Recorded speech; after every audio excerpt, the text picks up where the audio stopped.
Hey everybody, it's Paul Marcolonis here with another video. Read the title of this video. Pretty much what I'm going to talk about. WWE and their forced agendas. Now you've been seeing them all over, all the plugins and all the bullshit. It's just like one big excuse for WWE to stay with the times. They're way past that whole shit. You want me to give you some prime examples? I mean, they do it in different ways. It's for what they're doing or what they're trying to do and that we're not seeing or whatever, but it's pretty obvious when they try to do some of this shit. They do it with wrestlers, they do it with other stuff that their brand is on, and kind of hurts the wrestling program as a whole. I'll just say the obvious one that they're trying to do now is the Total Divas bullshit. Apparently it's drawn in ratings, but at the same time, here's my whole little opinion on that is they're drawing ratings because they're on the E channel, and any middle-aged mother on that watches that channel is going to watch it probably, you know what I'm saying? They made a WWE cartoon on Cartoon Network, kids are going to watch it, you know what I'm saying? Because they have nothing else to do and they got Cartoon Network on. That kind of bullshit. I don't give a fuck about that. So, we get these little plugins every thing, they're having feuds off it, it's kind of retarded, it's really scripted bullshit, I don't like it. They just try to force it. It's like it's basically shoving it down our throat. You know what I'm saying? He's a wrestler. It is the easier one to say. John Cena is one of those forced agendas. The good guy. They're trying to push him as the greatest of all time. Trying to make him like a Hogan. Super Cena bullshit. It's getting really irritating. This is why people resent him. The whole forcing it down our fucking throats and upper assholes. When they meet in the fucking middle. Another one is Alberto Del Rio.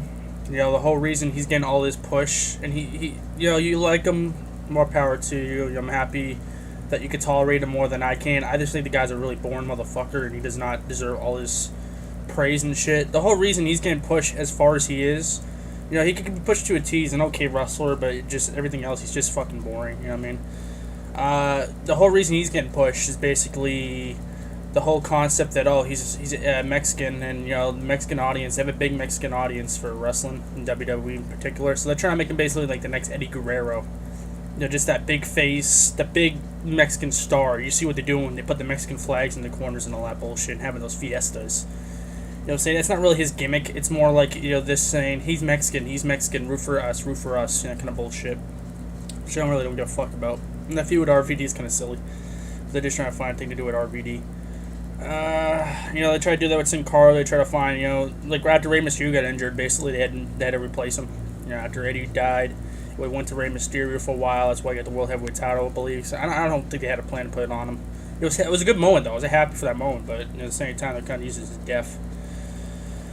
Yeah, but then they moved on there. But they tried to do Sin Cara. They put him with Rey Mysterio, and hey, he's with him. He's Spanish as well. I'm not trying to make this racist at all. I'm just saying this is what they're trying to do with that whole thing. Then they go to Alberto Del Rio, and now he's just one boring motherfucker who can kind of wrestle, and now he's just all over the screen and all that crap with the Mexican flags in the corner. He's a Mexican hero.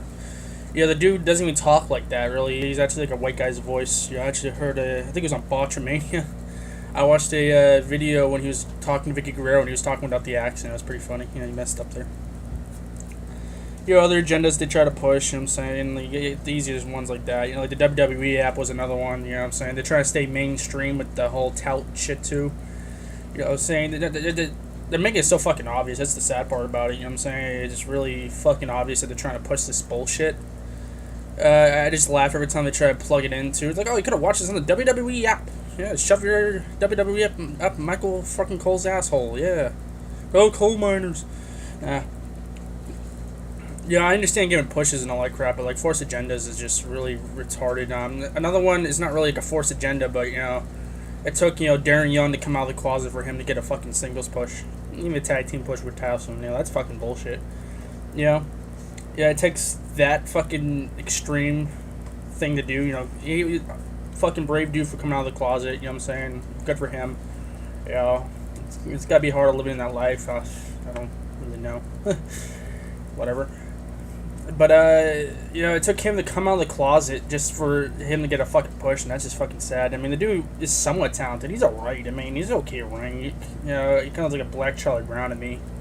I don't know why. But, it took him that far just to get a fucking push. Of course, they plugged it in during SummerSlam, so it was like, he probably told them way back that he was gay. And they said, okay, let's wait till SummerSlam. I'll put you, like, on the Today Show and all that crap, I have no problem for him getting pushed. You know, it's because but to come out, you know, go that far. You know, to do that, like, that's bullshit in my opinion. I think, you know, he's talented enough to get a push by himself, you know. What's next? So Tyson's going to say, oh, you know, I'm African American, and they get a push, you know what I'm saying? Yeah, he came out and said he's African American. Like, that stupid, you know, WWE bullshit, you know what I'm saying? So, yeah, it's a quick video, you know, it's just basically my opinion on their forced agendas. It's fucking stupid. It ruins the whole show as a whole, because, you know, you're just taking up all this time for, like, stupid promos with the Bella Twins and Natalia. You know, I like seeing Natalia go, and, you know, the Bella Twins are good eye candy, but at the same time, they're just plugging this fucking show. It's getting some good ratings, but the whole reason is, you know, the soccer moms are watching it because they have nothing else to watch. You know, like I said, you put a show on Cartoon Network, kids are going to watch it. You know what I'm saying? You're going to get the same amount of audience watching every fucking show. So, yeah, you know, that shit's scripted too. Now, I'm not going to yell at it. It really irritates me sometimes, but, it's pretty much force agenda, force agenda, force agenda. You know, you had the John Cena epidemic for the last fucking 4 years. So, you know, ruining feuds, stealing feuds, and that's another video I want to talk about later, probably today. You know, if I feel like it. But the whole Daniel Bryan situation, which I'm actually happy with the storyline. I was upset at first when, you know, he lost, but it means bigger things. But, you know, you always get that threat looming that John Cena's going to return and steal the feud. You know, what a fucking surprise if he did that. Yeah, that's pretty much it, though. That's all I got to really talk about. It's just their stupid forced agendas. Like, you know, it ruins a wrestling show. It's, you know, wrestling show's about wrestling entertainment. It's not about fucking plugging in 15 things that WWE is trying to stay mainstream. You know what I'm saying? You know, there's no reason for them to plug all that bullshit. Just say, oh, you know, we're with the times. Hooray! You know what I'm saying? Yeah, they don't need that shit. They just got to wrestle, and entertain people. You know what I'm saying? Get the guys that can work out there and stop putting them in stupid feuds for fucking Divas bullshit, okay? You know what I'm saying? I never watched Total Divas. I'm never gonna fucking watch it, so don't ask me that in the comments. But yeah, I mean, there's an audience for it, whatever, blah blah blah. You know, the WWE apps just ain't crap.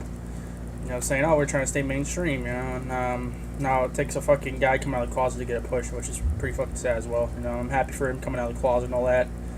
But you know, the WWE finally sees use for him when he comes out of the closet. That's fucking bullshit, in my opinion. You know, he's not the talented guy. I mean, he's not a really talented guy, but you know, he could be a good mid-carder, you know what I'm saying? But they'd probably give him a title, like give it off Curtis Axel, which would be a fucking shame in my opinion. I think Curtis Axel's trying to get into his mix. You know, he's a good wrestler. You know, the talking is always shit, but I mean, SmackDown, he had a pretty good promo when he was talking about Punk, basically saying that, and the whole Twitter thing too, that fucking irritates the shit out of me too, you know what I'm saying? Yeah, they're trying to stay mainstream, you know, but I could be pissed off at it though. But at the same time, they did that back in the day, like you know, HulkHogan.com. You know, like they had the .coms for everything. So I don't know.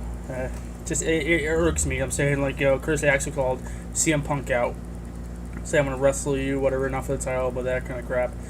And then they're gonna fight on Monday night. And it takes them to go on Twitter to do it. You know what I mean? Whatever. Alright, I'm out. You know, I keep blabbering. It should have been like a 3-minute video, turned into like an 8 probably. Alright, I gotta go. See ya.